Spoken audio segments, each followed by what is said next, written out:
इधर हैं शांत रहिए आप लोग। मोहबान अब मैं लिखे कहे तो बुझेबे ना करी। पढ़ना है मानव में लिंग निर्धारण। मानव में लिंग निर्धारण, ठीक है ना। हेडिंग था तो इसमें बताया था आप लोगों को कि अब कैसे लिखना है ना। 60 में बता दे रहे हैं, ठीक है। और हाँ, इसमें बताया था आप लोगों को कि मानव में यानी जो मनुष्य होता है,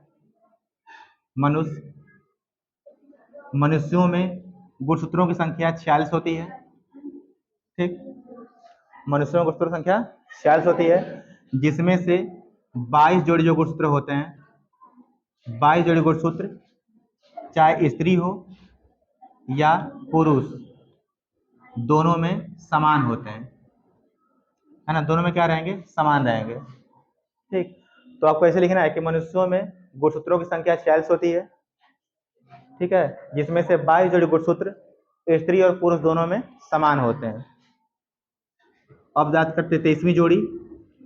जो 23वीं जोड़ी गुणसूत्र होता है, 23वीं जोड़ी गुणसूत्र को हम क्या कहते हैं, लिंग गुणसूत्र। लिंग गुणसूत्र कहते हैं, ठीक।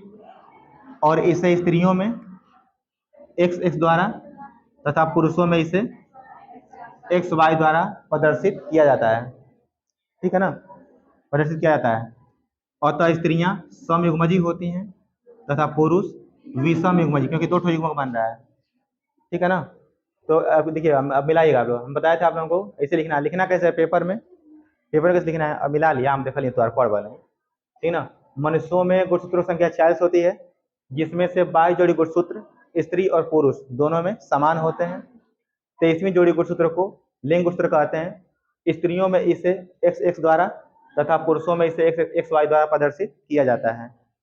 अतः स्त्रियां समयुग्मजी होती हैं तथा पुरुष विषम युग्मजी, क्योंकि दोनों युग्मक क्या है, समान है स्त्रियों में, और पुरुषों में दोनों युग्मक क्या है, अलग अलग हैं। तो पुरुष क्या हो जाएंगे, विषम युग्मजी, और स्त्रियां क्या हो जाएंगी, समयुग्मजी।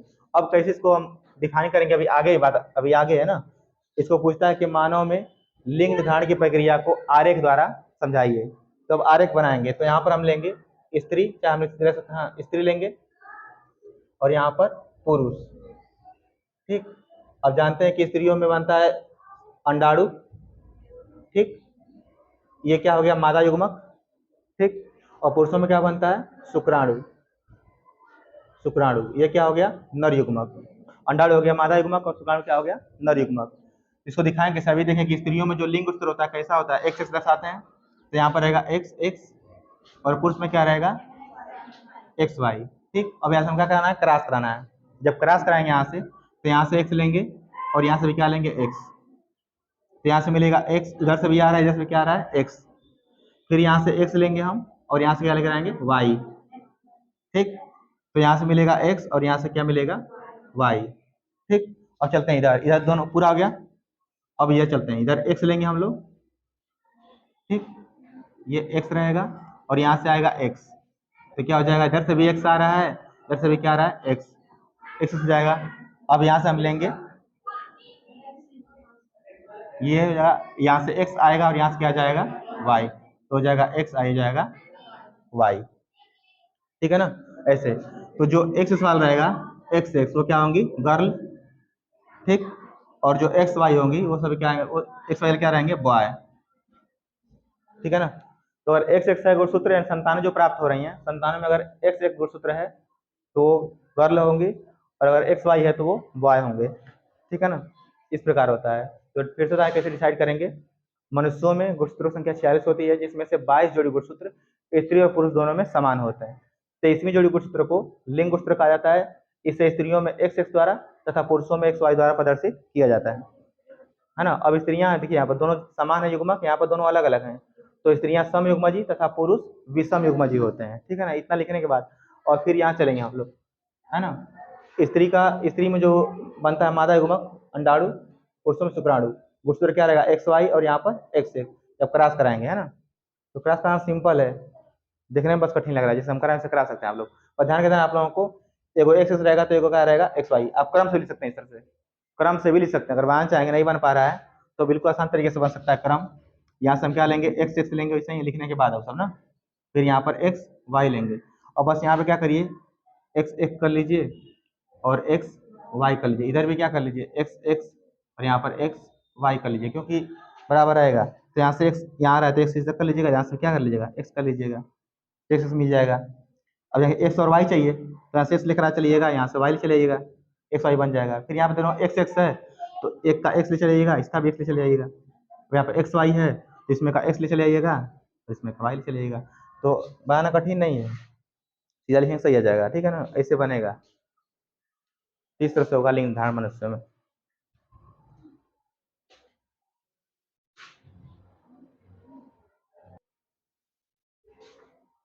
वैसे जब हेडिंग आप लोगों को दे दिए तो पढ़ के आना चाहिए था वैसा हूँ, है ना, गलती से लिख रहे हैं आप लोग, प्रॉब्लम है। चलिए चलिए मधुमक्खी के बारे में थोड़ा देखना है, उसके बाद मधुमक्खी में पढ़ेंगे हम लोग लिंग निर्धारण।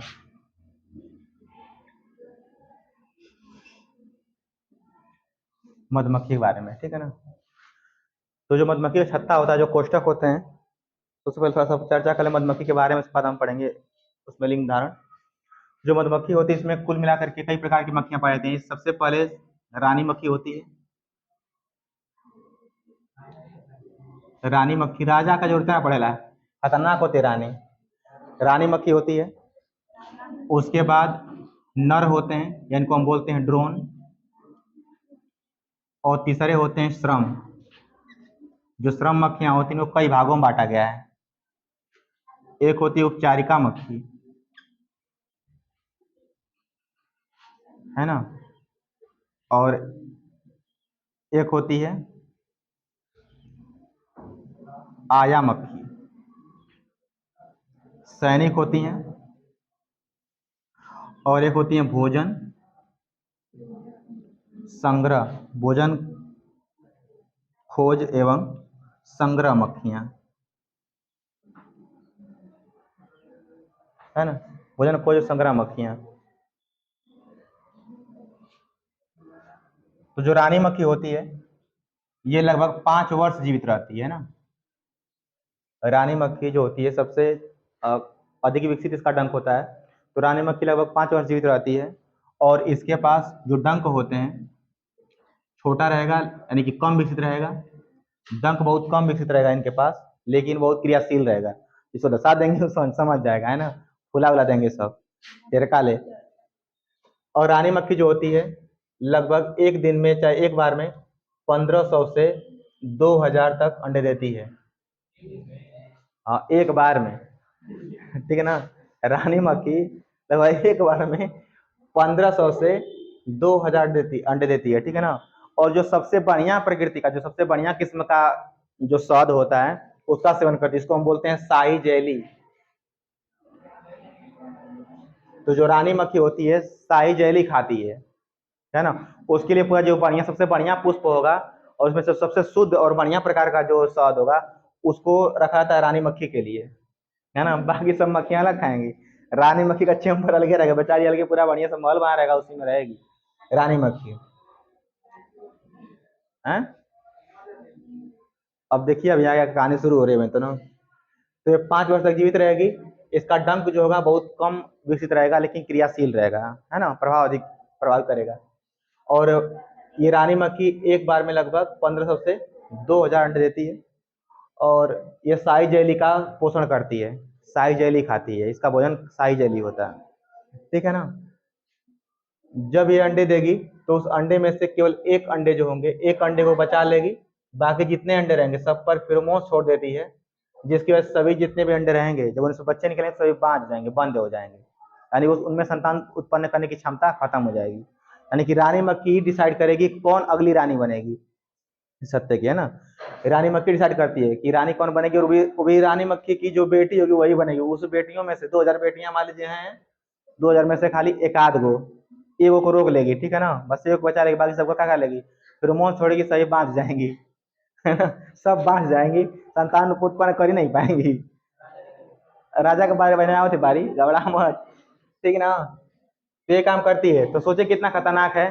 खाली एगो अपनी बेटी को बचा ले रही है कि तू ही रानी बन भी, है ना। अब बाकी सबको फिर में छोड़ करके चल भाग, तुमको बंद रही है, बाज रही है, तो का लड़का प्राणी ना हुई है सर, सीधे, है ना, सीधे तो का लड़का प्राणी ना हुई है सर। ठीक। अब आते हैं नर या डोन पे। ये बेचारे सबसे मैंने किस गैर गुजरल होते हैं सब पूरे छत्ते में। एक छत्ते में ज्यादा नहीं, ये बहुत चालाक होते रहने मक्खी। एक छत्ते में अधिकतम 100 ठोई, बस 100 के आसपास, इससे कम या इससे अधिक हल्का फुल्का आगे पीछे इतना ही बस रखती है।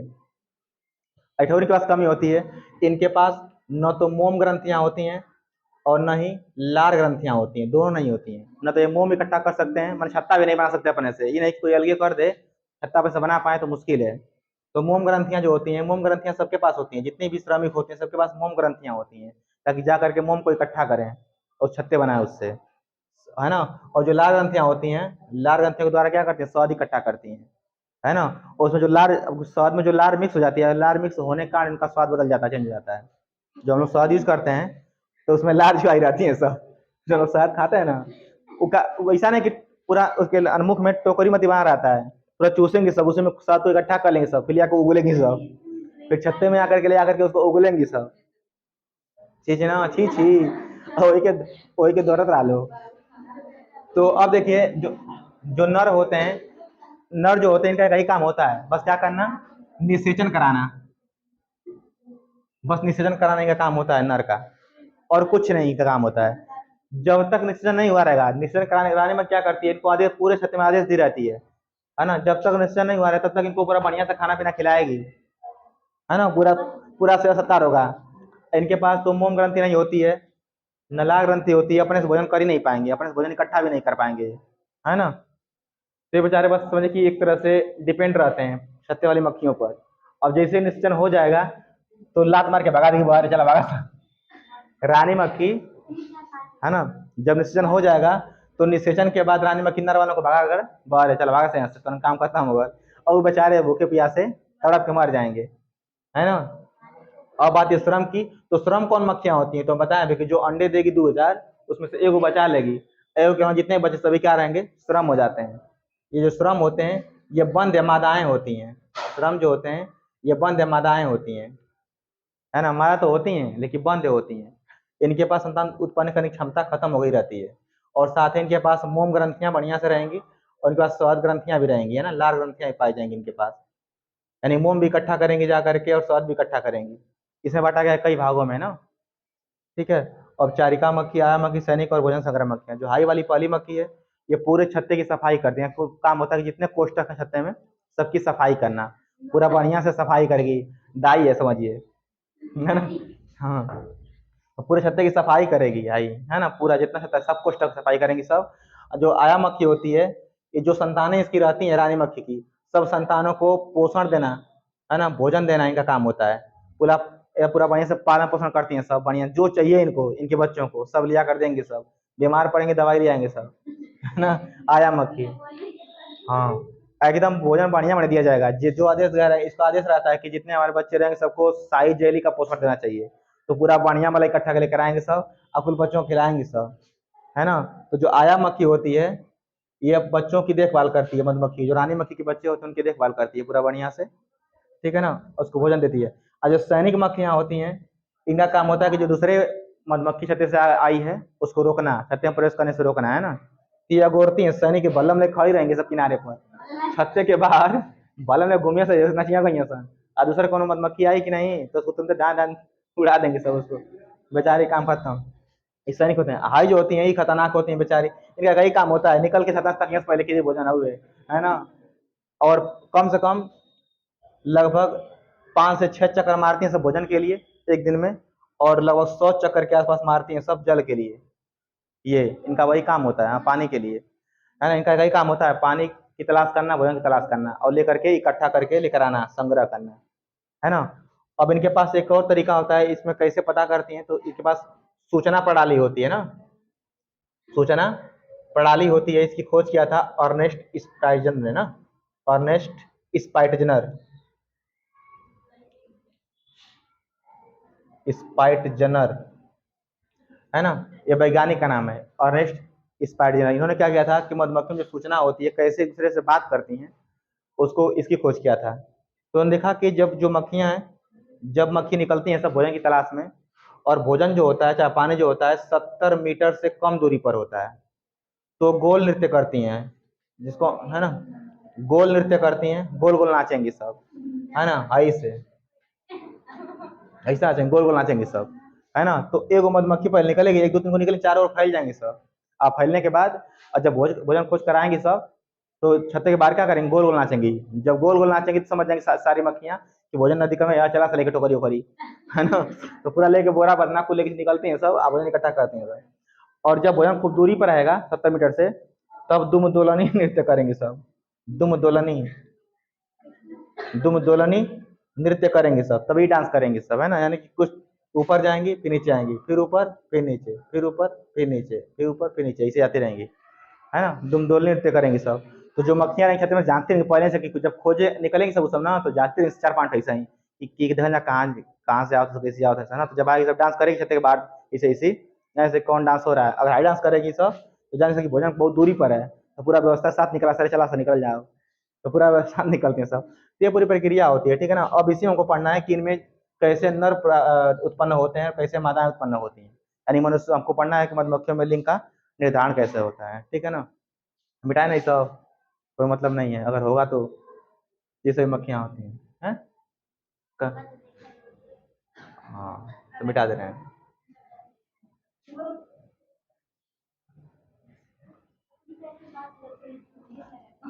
हाँ, लीड लाके ना आई कुल फोन ले रहे हैं सर, मोबाइल चलने सर, मधुमक्खिया कुल मोबाइल चलने सर, वायरलेस से बात करने सर कुल, मोटोरोला का मोबाइल। चलिए हेडिंग लिख लीजिए तब, एक बंद कर दें। चले चल देखिए इधर, तो जब भी पूछे इसमें से कौन हो ना, अगर चीटिंग पूछता है लिंग निर्धारण की प्रक्रिया का वर्णन करिए तब भी यही पूछे, मधुमक्खी में लिंग निर्धारण की प्रक्रिया का वर्णन करिए तब भी यही, ततैया में पूछे तब भी यही, है ना। या पूछे आपसे कि लिंग धारण की अगुणित द्विगुणित प्रक्रिया चाहे विधि का वर्णन करिए तब भी ये लिखेंगे आप लोग। या पूछे कि हाइमेनोप्टेरन्स विधि बताइए तब क्या होता है, तब भी ये लिखेंगे, ठीक है ना। तीनों में से कौन नहीं पूछे तो ये लिखेंगे। तो जो मधुमक्खियां, लेकिन आपसे पेपर में मधुमक्खी के बारे में ही पूछा जाएगा अगर पूछता है तो, इनमें से इनका काम पूछा गया है, ठीक है ना। पूछा गया मधुमक्खी का, तो पूछे मधुमक्खियों में लिंग निर्धारण की प्रक्रिया का वर्णन करिए, ठीक है ना। तो हाँ, तो शुरू करेंगे यहाँ से, लिखेंगे मधुमक्खियों में 3 प्रकार की प्रजातियां पाए जाते हैं, चाहे 3 सदस्य प्रजाति में सदस्य, 3 प्रकार के सदस्य पाए जाते हैं, ठीक है ना। पहला कौन सा है, द्विगुणित रानी। जो द्विगुणित रानी होती है इसका निर्माण जो होता है, विकास होता है, वो निषेचित अंडे से होता है ना। द्विगुणित रानी का विकास निषेचित अंडे से होता है, यानी कि जिस अंडे का निषेचन हो गया रहता है ना, उससे इसका विकास होता है।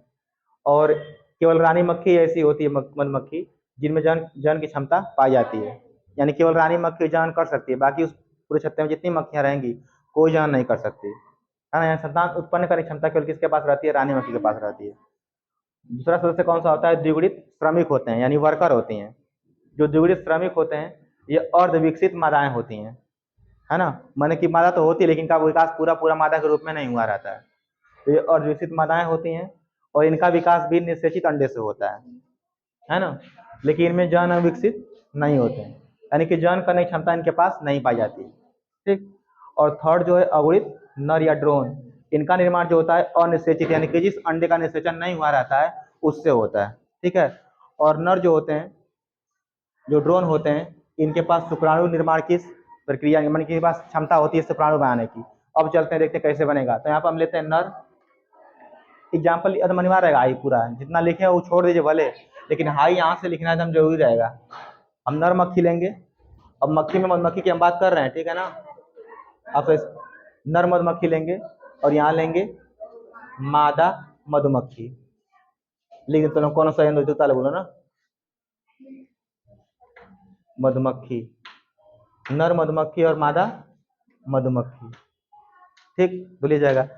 तो जो मादाएं होती हैं उनके पास कुल मिलाकर के 32 गुणसूत्र होते हैं, ठीक, 32 क्रोमोसोम होते हैं। लेकिन जो नर होते हैं इनके पास केवल 16 क्रोमोसोम होते हैं, ठीक। नर के पास केवल 16 गुणसूत्र होते हैं और मादा के पास केवल 32 गुणसूत्र। अब ये बनाएगा युग्मक, क्या बनाएगा, शुक्राणु, ठीक। जो नर होगा शुक्राणु बनाएगा, और इसमें जो होंगे कुल मिला करके खाली 16 गुणसूत्र ही होंगे शुक्राणु में, ठीक है ना। इसमें क्या होगा, सूत्री विभाजन होगा। जो नर मधुमक्खी होगी वो बनाएगी शुक्राणु, जिसमें 16 गुणसूत्र होंगे, और मादा में होगा अर्धसूत्री विभाजन, ठीक है ना। और सूत्री विभाजन होगा और क्या बनाएगी, अंडाणु, ठीक है ना। तो अंडाणु जो बनेगा तो 16 आ जाएंगे इसमें। इसमें क्या होगा, अर्धसूत्री विभाजन होगा, ठीक है। और सूत्री विभाजन होगा जिसमें आ जाएंगे 16 गुणसूत्र। 2 अंडाणु बनेगा, हाई एगो अंडाणु बन गया, हाई अंडाणु बन गया। ये दोनों, इस दोनों क्या है, अंडाणु हैं, ठीक है। तो जो मादाएं होती मधुमक्खियों में, इनमें 32 गुणसूत्र होता है। इसमें 2 प्रकार के क्या बनेंगे, युग्मक बनेंगे, है ना, यानी कि 2 अंडाणु बनेंगे, जिसमें गुणसूत्र कितने रहेंगे, 16। और जो नर होगा केवल एक ही बनाएगा, 16। अब देखिए यहाँ से ये शुक्राणु हो गया और यहाँ से ये अंडाणु, निषेचन हो गया, है ना। ये शुक्राणु यहाँ से अंडाणु, क्या होगा यहाँ से, निषेचन। जब निषेचन हो जाएगा तब यहाँ 16, यहाँ से 32, कुल कितने गुणसूत्र आ गए, 32। और ये जो बनेगी यही क्या रहेंगी, मादाएं रहेंगी, ये मादा मधुमक्खी बनेगी। और जो हाई जिसका निषेचन नहीं हो पाया, बच गया है, यही विकसित होकर क्या बनाएगा, नर बनाएगा। समझ में आ रहा है ना, ऐसे होगा। तो जो बच गया रहेगा हाई, यही क्या बनाएंगे, नर बनेगा इसी से। तो नर में देखिए निषेचन नहीं हुआ है ना, नर वाले ये देखिए बिना निषेचन के बना है, अनिषेक जनन द्वारा बना है। तो इसलिए इसको लिखना है कि नर जो होता है अनिषेचित अंडे से होता है इसका निर्माण, और जो मादाएं होती है इसका निर्माण कैसे होता है, निषेचित अंडे से। तो यहाँ पे नर और मादा मिले, यहाँ पे शुक्राणु अंडाणु निषेचन हुआ तब जाके बना है। तो ये पूरा लिखना रहेगा आप लोगों को, पूरा प्रक्रिया जब पूछेगा तो। ये नंबर अनिवार्य है, इसको छोड़ देंगे तो नंबर नहीं मिलेगा, ठीक है ना। लिख लीजिए।